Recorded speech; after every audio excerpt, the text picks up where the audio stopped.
Welcome to the Trust Factor Radio, bringing you interviews and insights to unlock the power of the subconscious mind to create authority, credibility, and trust. With your host, the Authority Architect and best-selling author, Neil Howe. Hello and welcome to the show. This is your host, Neil Howe, and today my special guest is Carl Vanderpal. Carl is a funnel hacker. He is an online marketer and he helps people with website design and development. He is part of the 2 Comma Club, an award winner at Funnel Hacking Live. That means he has created funnels that have done over $1 million. He has designed over 500 websites and installed and managed and hosted them. And he owns and operates a web design, internet marketing, and hosting and application development company for over the last 18 years. And he's been consulting with all different kinds of businesses for over 21 years. So you've got vast experience here, Carl. Welcome to the show. Great. Thanks for having me, Neil. Well, tell us a little bit more about yourself. I forgot to mention that you are from Queensland, Australia. So we've got an Australian accent here and we've got a Scottish accent. Anytime I talk to somebody with a different accent, mine tends to come out a little bit more as well. So I'm happy about that. But tell me a little bit more about yourself and who it is that you help, Carl. Yeah, well, actually, my journey started back when I was in Sydney, and pretty much in 1996. And then I was working for a corporation then, and then one thing led to another. And this is pretty much when the internet was really just sort of first kicking off.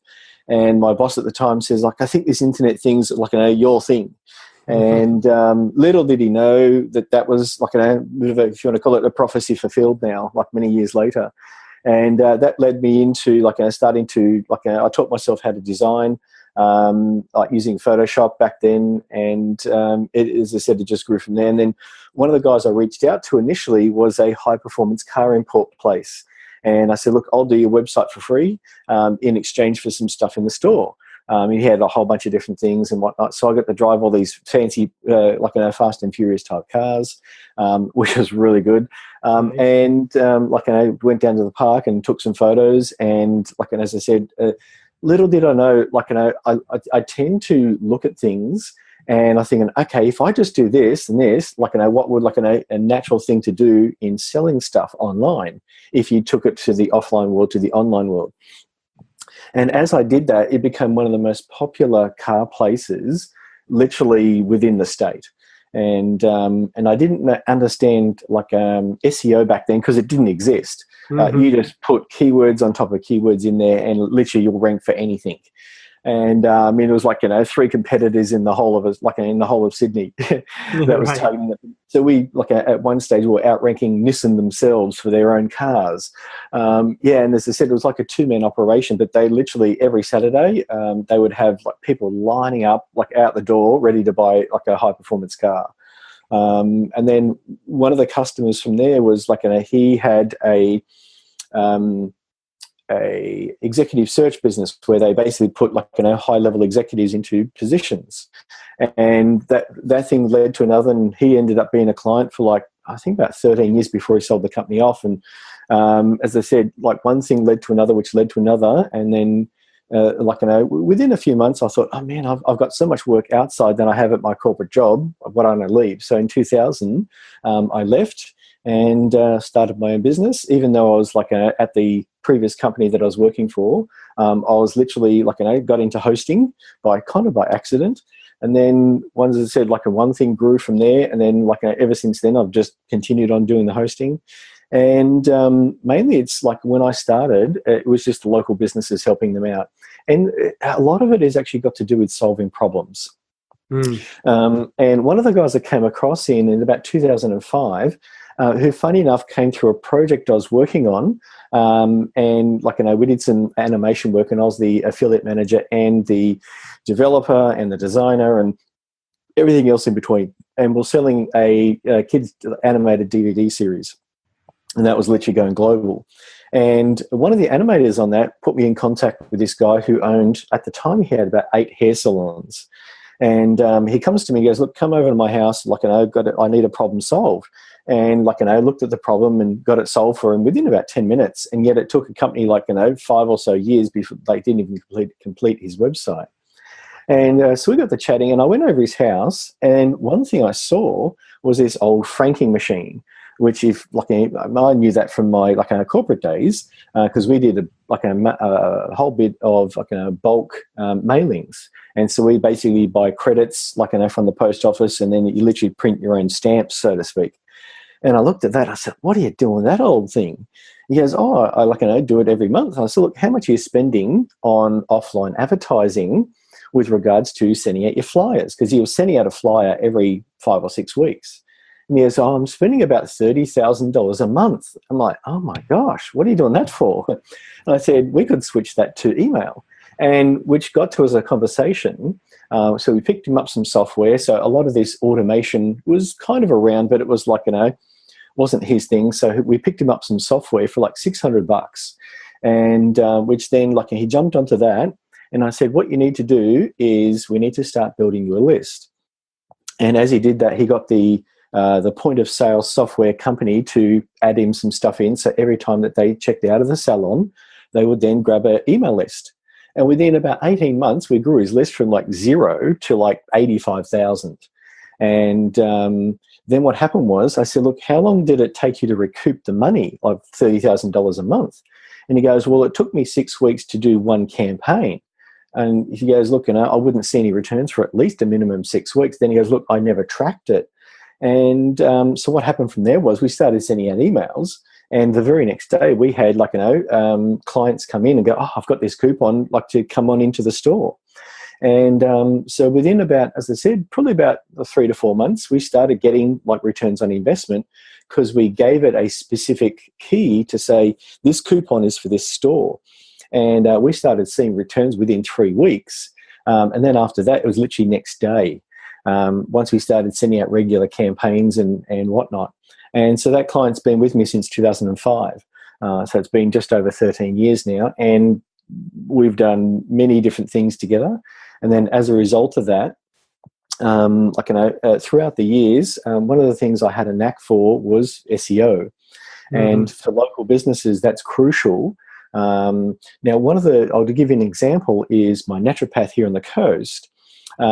She was trying to target weight loss. And as everyone knows, that's a deep pocket industry with many people doing all sorts of stuff, with all the best marketers trying to hustle for the top spots. But with local business, it's a little different. So what I did was we had to once again think outside the box and said, okay, if you're trying to target weight loss in a region, why don't we just target it down to a region? So we then started to do some SEO, particularly press releases and videos were her thing. Even though she was a Polish lady with a very thick accent, I coached her on how to read the teleprompter, and speaking out of her heart and whatnot.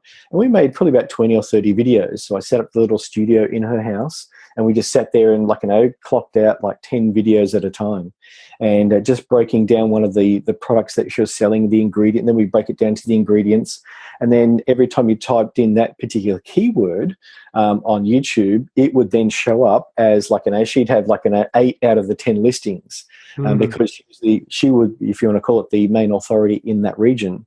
And so what we then did was target weight loss in a particular region here in Queensland called the Sunshine Coast.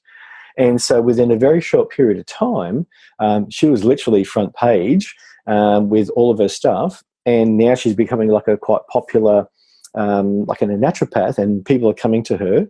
And then as a result of that, she got put onto, through friends of friends, she got put onto a docuseries, and she was one of the speakers on the docuseries, all to do about the truth about cancer.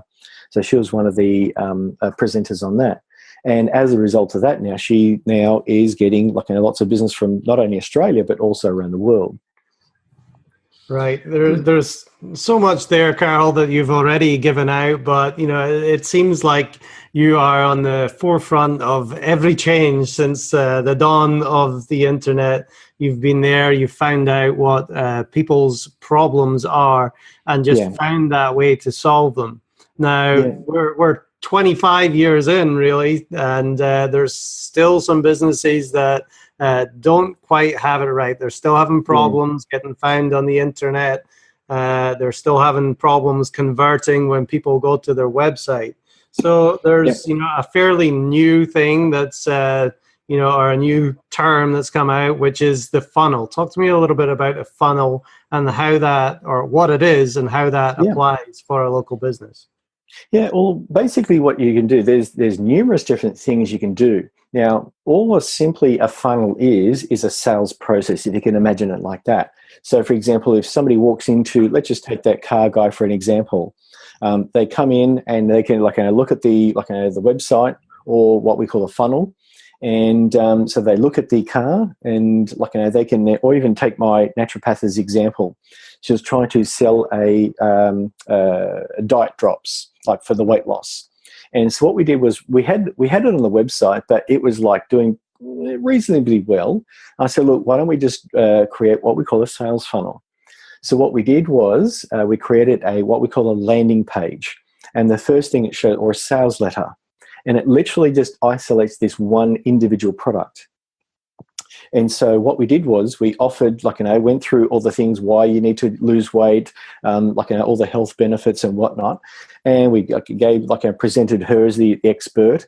And as we came down to the bottom, we then gave the person the option of either purchasing 1, 2, or 3 bottles. Because we often, particularly when ladies want to lose weight, they want to do it with a friend or with 2 friends. So what we did was we offered 1, 2, or 3 bottles.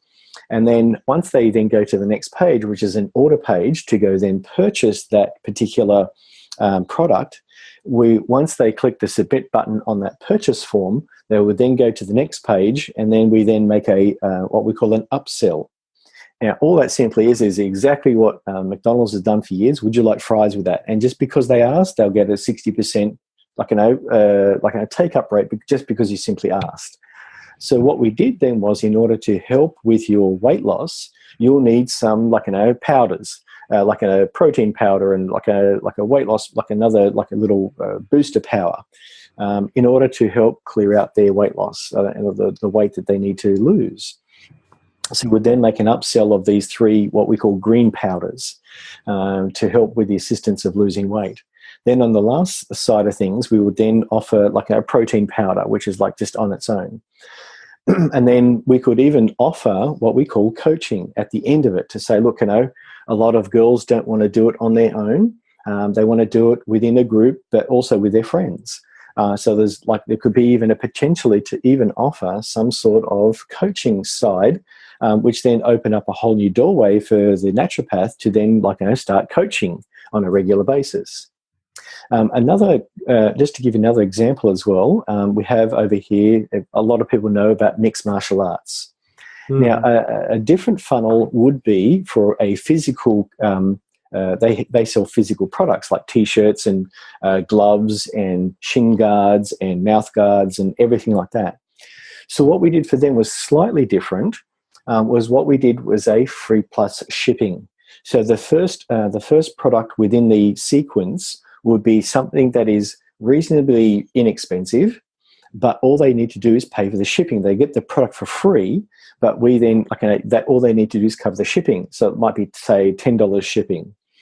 And so this one was when you wash your gloves, you need to put it in this mesh, a net bag. And it might cost them, say, $3, but they'll give that away for free, but in exchange for, the going through the sales process. And then as soon as they purchase that one, we will then offer 2 upsells and what we call a downsell. So the first upsell was, hey, thanks for the purchasing of the free gift, and thanks for covering the shipping. Now what you need to do is, we found that a good majority of people need good quality gloves. So here's some training gloves, and then we would then make an offer with a video and sales copy to then sell in the gloves. And then they'd either choose yes or no. And then for the next offer, we will then, okay, because you've looked at purchasing gloves, oftentimes people need shin guards at the same time. So here's the great, the latest shin guards. And then we would then, if they chose no to that, we would then say, look, here's a gear bag to put all your kind of stuff in. And so what that did for that business was help increase sales very dramatically just by adding some products into what we call a sales funnel. Now, let's just take, I'll give an example of a real estate. Now, a real estate can do a number of different things, and oftentimes there's if you, particularly in the States, if you've got a real estate can be like a dime a dozen, and it's like they're all fighting for space. Mm-hmm. But this is where you need to think a little bit outside of the box, where it's you're looking at what we call lead generation. Now, you could give away a free report in exchange for an email address. Or one of the things that's really doing quite well, particularly amongst real estates, is educated selling or edu-selling or whatever, something along those lines. Now, you could offer what we call a webinar. Now, a webinar is just simply an online webinar or an online seminar that educates the people in such a way in order to, create a sale or create some sort of business from it. So what the real estate person could do is set up maybe a 4-part video series instructing the customers on certain aspects of real estate. Let's just say they have a high-profile group of people that let's just say they're in a particular area that is high net worth individuals in, say, let's just say New York. So what you would do then is let's say they want to invest in New York, or they're an outside investor looking to invest somewhere. So what the real estate office would do is in exchange for an email address. So then what you do then is you send them, let's just say, 4 videos on how to invest in real estate in XYZ city. Then that way you could then market to them, and you've now got warm, if you want to call it warm leads, because you've been used what we would call a indoctrination series. Mm-hmm. So who you are, what you do, and here's how we can help you. And this thing could operate 24/7, and it doesn't sleep and it doesn't get sick, and you don't have to pay it overtime, or you don't have to pay it wages, so to speak. All you got to do is put the funnels in there and pretty much drive traffic to it. And you can use things like Facebook or Instagram or any other things. I've got some friends that are in photography, and they actually do real estate photography. And so I'm just coaching them all the way through on how to sell in, because over here when you do a real estate photography, and they're kind of a bit funny over here, when I'm presuming they're going to be similar like that in the States as well. But if they see you taking photos for the competition, they go, oh, we can't use you, we've got to use someone else. So, but because they're that good, they ended up with them anyway. And that's one of the things they need to help them stand out. And that's one of the biggest things as a local business, is you have to shine above the other competitors. What makes you different from all the other guys? And That's one of the biggest struggles that I've ever seen in pretty much all my years online, is because when you don't differentiate yourself, you then have to fight on price. And these guys are constantly in pricing wars with the competitors. And I said, look, I'll make it nice and simple for you. Differentiate yourself, tell them why you're different, and you'll win a lot of business. And so the ones that hear that then turn themselves around, and they don't have to squabble on price and oh, this guy down the road can do it $5 cheaper. And it's let them go. And let's just find let's position you as a premium type person. And as soon as they do that, they're getting 10 times the amount, but yet for if you want to call it less amount of work.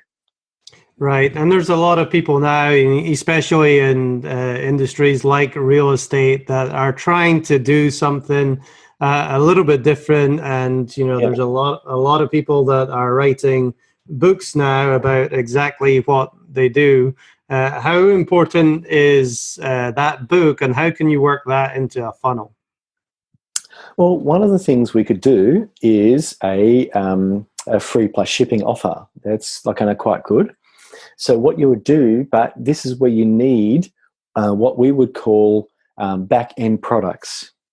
So let's just say we have a book. You could either sell that through the free plus shipping model, You would give that away for free, but then in exchange for shipping costs. But you'd have to have a product on the, if you want to call it, the back end. So you would call it like some sort of coaching or some sort of monthly recurring or other products on the once they've purchased that one. Otherwise, what you could do is you could alternatively, you could then give a chapter or two away for free, or create even the first chapter. You could break it up into say 7 parts and then release that in an email sequence in order to warm up the buyer a bit to that. Oh wow, that's pretty good. And then that could even lead into even a webinar or some sort of sales presentation in order to close them on a specific deal. Let's just say you've got a land development happening and you approach, say, 15 investors that want to invest in some land, or they want to do if you want to call it, I think you guys call it over there a subdivision. So you might get, say, an acre of land, and then they say, let's just cut it up into 20 equal parts. And then as they do that, but you're looking for investors. So what you would do then is you do your sales presentation around that in order to get them on board. And a lot of guys did that maybe early 2000s here, but this was property investing, and some of these guys were absolute sharks.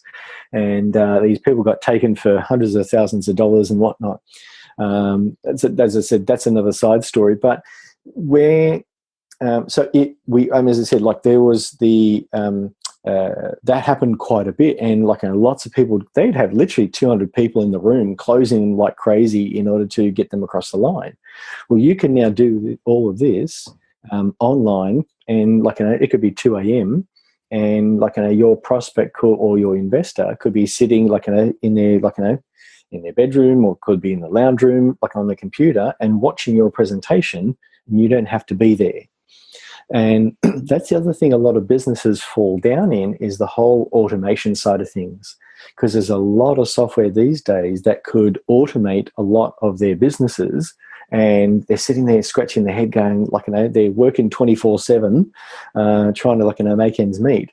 But yet, if all they could do is just think outside the box slightly and say, okay, how can I automate this? Or what software is out there, or what service is out there that could literally automate all of this for me, or a good majority of it, which will then help reduce their time and reduce a lot of stress in their life as well. And that's what I find a lot of out there as well, is a lot of people are stressed because they're trying to do too much. And as I said, simply with that salon guy, I said, dude, why are you using a franking machine for? And as I said, one thing led to another. And because he was saving $30,000 a month now, he could then invest, and he opened up 2 more hair salons. And guess what? We grew our list even further. Another 20,000 people came through, and put onto his database now. Yeah, well, that's some great advice. We've talked about hair salons, the weight loss, natural industry, real estate, which is, a big one. What do you see with these kinds of businesses? What misconceptions do they have, or what kind of mistakes do you see them make?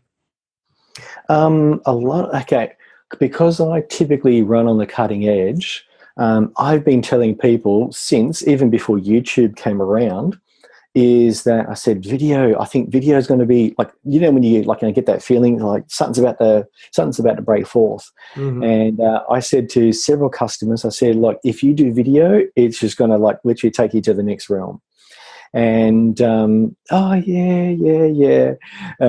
there was literally 2 customers that as soon as they jumped onto it, they go, oh wow, we're noticing a significant increase in business.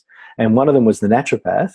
And as I said, as soon as we did 10 videos, and then we did another 10, and then after that we did another 10, and then she became the authority in that particular area. Then it's even for her, all she did was testimonials. This is what I've done. This is a before and after shot. And then she shared some stuff on social media, but it was the videos that literally put her on the map. Why is that? What's the psychology behind the video, and why is video where the majority of traffic is going now? Well, because you get to experience the person without necessarily meeting them, so to speak. So you can get a look and feel and go, oh, okay, I feel good about that person. Whereas when you put even an image on a page, it works if you use like say, for example, like long sales copy and whatnot, and to selling the product or service. But simply video, particularly a talking head video, and a lot of people go, oh, I couldn't do that. Well, as I said, like my naturopath, I had to coach her. But once she got across the line, we took a few takes. But as I said, once it was nailed, that thing became really rich fodder out there. And the other guy was he was a little bit more savvy. He's a good presenter, and he went on to start his own TV show.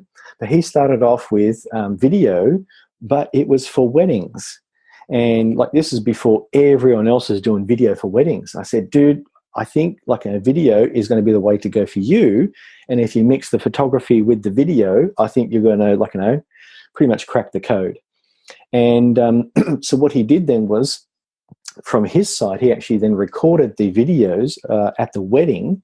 And then I also built him out a system where he could upload while he was still taking the photos. His assistant was then uploading all the photos. And then what they would do then is hand out a business card as they're going around with a code on it and a website name, so that they could then go purchase the photos from the wedding that they were just at. And then also they could give the card to uncle or auntie, or the code to uncle and auntie that couldn't make it from overseas or interstate, that couldn't make it, and then they could then go in and purchase the photos from there. But what he did from there was he had a sideline business, which now is literally his full-time business, is in the fishing side of things. So what started out as a little newsletter with a bit of him just getting up there to present, and he's a good presenter because he's obviously had some training. But I said, because I was hounding him literally since 2004, I said, guy, mate, you need to get onto video. And I just said, I just had this thing, a little bee in my bonnet, as they say, to say video, video, video, because it actually builds trust literally 10 times faster than even text or even a photo could. And so as you do that, they can see you, you're presenting.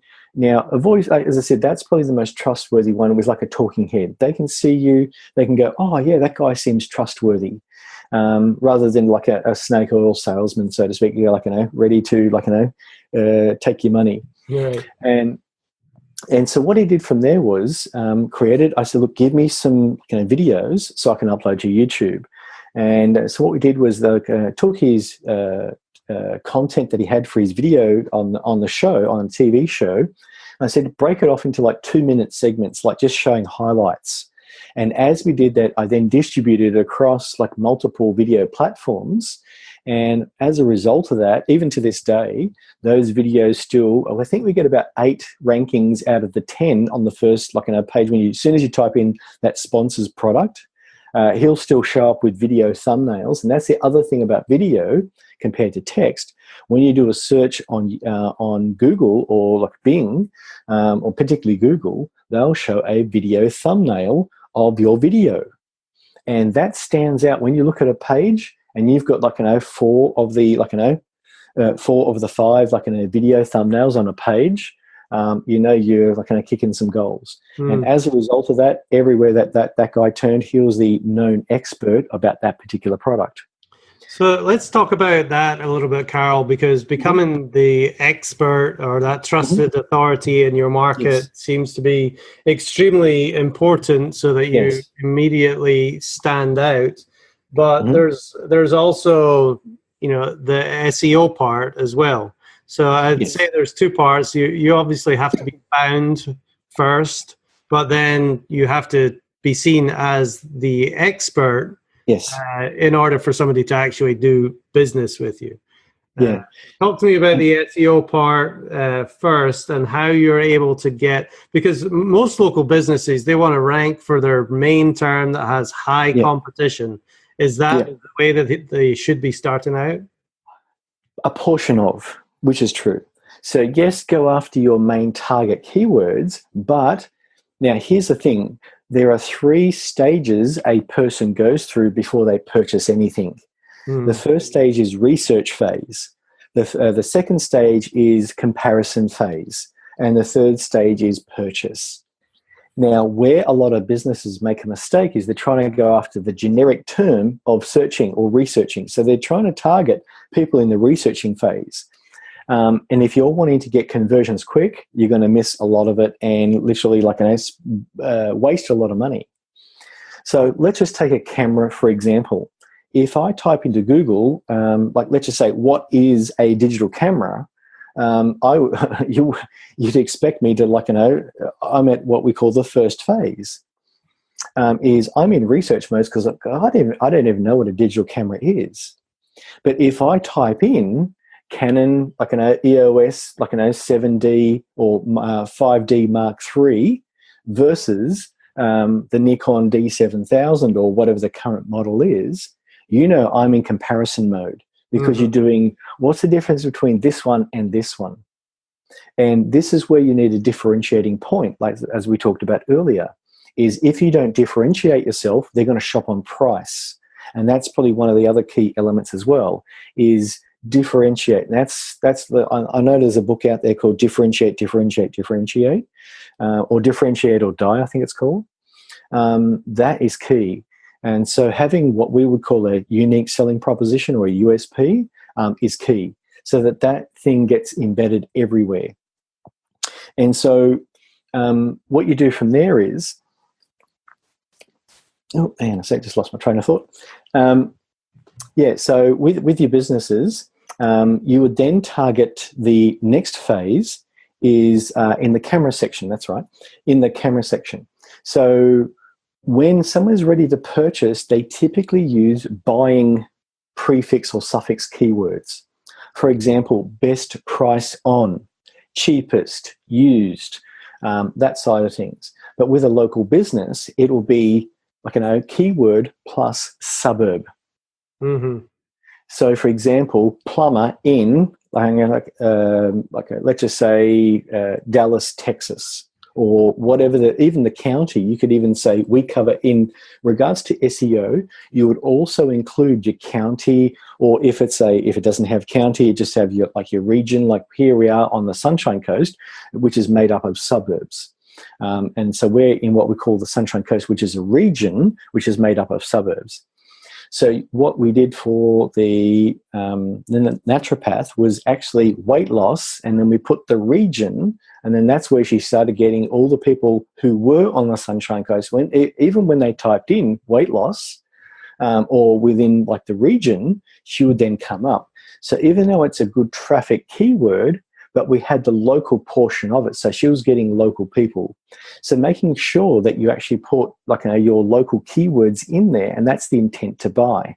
As soon as they put in suburb or region or near me or a prefix closest or any of those what we call buy now keywords. So for example, if I put in a used, whatever car, Ford Mustang or whatever the car you're looking for, you type in used or new, a new Nissan, Pulse or whatever the case is you would then target that buy now keyword rather than the research phase. What is Nissan or what is a Pulse or whatever the car name is. If you don't even know what the car name is, you're not even ready to buy yet. So you would then target, let's just take the car example, you would then type in used Ford Mustang, whatever the year model is. So as soon as somebody types in make and model and any characteristics about that thing that they're purchasing, you know that they're ready to buy. Right, and it's a lot easier to rank for those kind of longer tail search terms as well. Yeah. And even if your whole business, and this is what I say to people as well, is to micro specialize. If you can just make your whole business about one area, rather than the whole niche, you're going to have a lot more success, and you're going to be able to stand out from the crowd a lot more. One more thing, Carl, before we go, is talk to me about the story and the personality in marketing, and how important that is to kind of draw people in to, have that trust in you that they're eventually going to be able to buy from you. Yeah, well, that's which will obviously lead me into video, because that's one of the quickest ways to basically build that trust as a person trying to sell some stuff. And let's just take the real estate example. You could then have a real estate person either with a selfie type style, or even like a walkthrough. Like somebody recording it professionally, or even having one of your office staff, taking a decent camera with you and going through the house and presenting it as if you were standing right there with them. That's probably one of the quickest ways to do it, and doing that with video. And then what you could potentially do as well is, if you're like a local office, let's just say a big brand name, a real estate office, you would then become the resident expert. Because what happened as a result of the naturopath, the fishing guy, and numerous other clients that I've had, is as soon as they did the video and spoke on one specific topic a lot, what happened as a result, and I also noticed this as well when I did SEO, because I wanted to see at the time, this is a number of years ago now, if I could rank for one of the most toughest keywords called home-based business. Mm-hmm. And so what I did was I started with a long tail keyword called 10 best home-based businesses. And as a result of that, I started ranking really good. And then I started targeting keywords that were kind of similar, but it actually had what we call the grandparent keyword, which is home-based business or home business. Right. And what happened as a result of that for me was, as I started ranking for one, because I started ranking really well, Google started giving me other derivatives, even though I didn't even target those. Like, for example, best home-based business for women, best home-based businesses to start, best home-based business in 2000X or 2000 and whatever the case is, whatever the year is. Mm. And so all those people were searching for that term because I had the main parent keyword in there, which was home-based business. And because I started to rank really well, and I started to, get shown up on page one. And once I started hitting page one, it had brought in a lot of traffic. And that's what you've got to be prepared for as well, is, are you ready to take on, a ton of work if that, once you become that expert?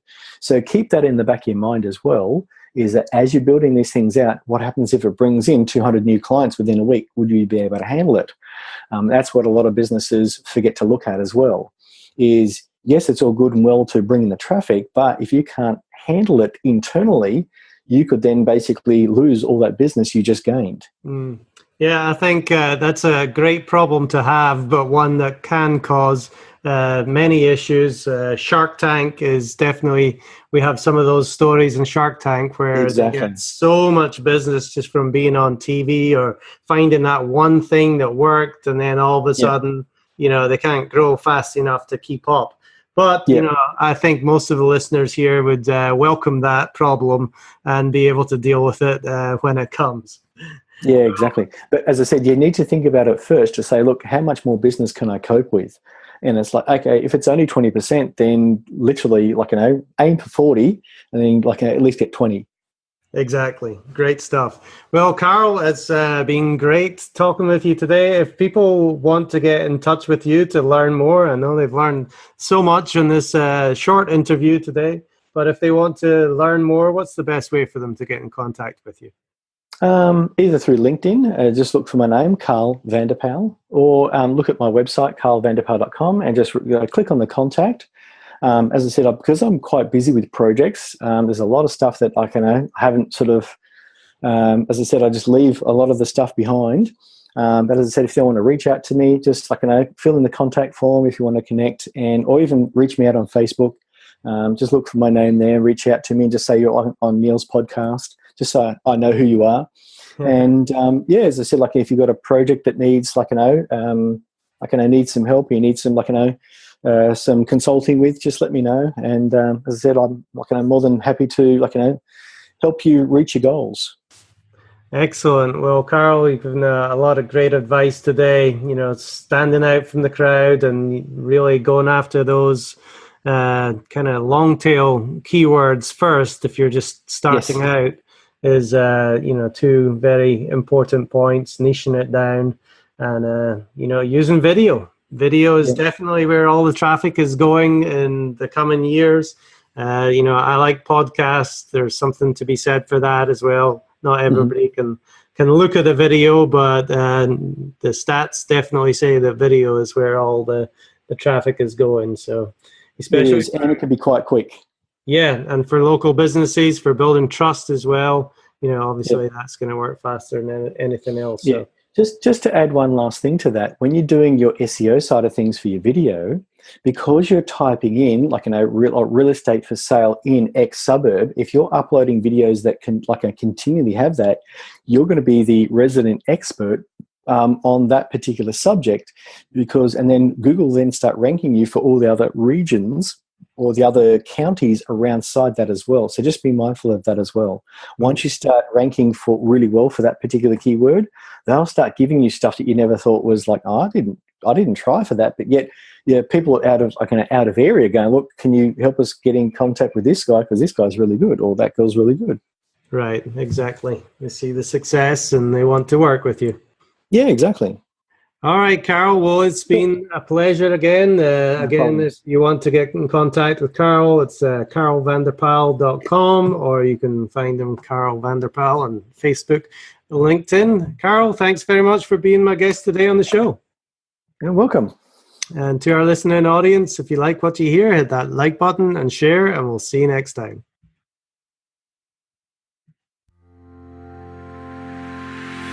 You've been listening to the Trust Factor Radio with Neil Howe. To learn about the resources mentioned in the show and to listen to past episodes, go to thetrustfactorradio.com. To get a copy of the book, The Trust Factor, go to thetrustfactorbook.com. If you are ready to act now and build your authority, credibility, and trust, schedule a consultation with Neil at theauthorityarchitect.com.